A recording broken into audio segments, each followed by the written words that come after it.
讲到即马这个时阵是国产早仓葱头采收的季节，这早仓主要产地之一有彰化新港。今年因为这暖冬加上9月有风台影响，产量减袂到3成。因为这量少，价钱有起小快，一斤伫咧30块左右。农民也讲，这气候反常，农村欠人，葱头是愈来愈歹种。农民无用地田内靠葱头，即阵当是彰化新港葱头采收的时阵。农民表示，受到9月小肯风台的影响，今年收成大约减少3成。今年真歹过，做风台吼足歹过咧。咱咧小泉台风啊吼，来甲咱搅乱啦。大家今年拢减收啦。差不多减收偌济？有减收真济，有3-4成的哦。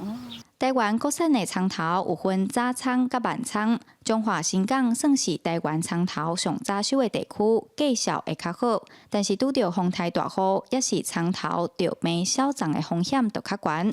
尤其农村人口老化，要找工人就爱排队等候。真歹找啦，工价佫贵啊，佫真全都老伙仔吼，拢为休困啊，无爱工作。开始咧种的时阵，就已经欠工啊，欠到即马咧采收嘛是也欠工，所以农友拢是爱轮咧大家这样咧轮流来采收来种植。农民表示，种葱头就爱按规工真忝头，毋若工恶吹，葱头适合寒冷的天气。即阵气候反常，今年的12月天，佫亲像火烧煲，葱头是愈来愈歹种。记者杨淑晴，彰化报道。